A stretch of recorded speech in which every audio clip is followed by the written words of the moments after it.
আপনারা জানেন Julius caesar তালুকদারের ইনক্লুশনের ব্যাপারে কারা সবথেকে বেশি আপত্তি গতকালকে জানিয়েছে, এবং আমাদের যে সংগঠনগুলি এই গোটা কাঠামোর সঙ্গে জড়িত তারা বারবার করে 24-এর যে গণহত্যাকারী শক্তি সেই গণহত্যাকারী শক্তির বিরুদ্ধে তাদের অবস্থান জারি রেখেছে।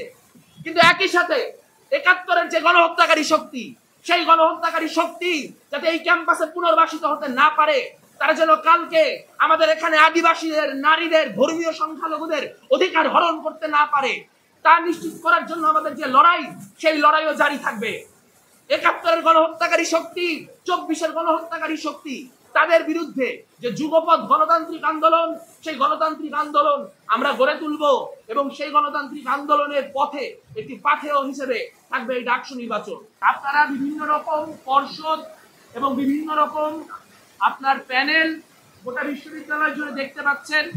অধিকাংশ ক্ষেত্রে এই প্যানেলগুলি কোনো একক সংগঠনের মদতপুষ্ট বা কোনো একক সংগঠনের নেতৃত্বে তৈরি হয়, যার ফলে তাদের জন্য যে কোনোভাবেই আসলে একটা প্যানেল তৈরি করে ফেলা বা একটা প্যানেল আপনাদের সামনে ঘোষণা দেওয়া অপেক্ষাকৃত সহজতর।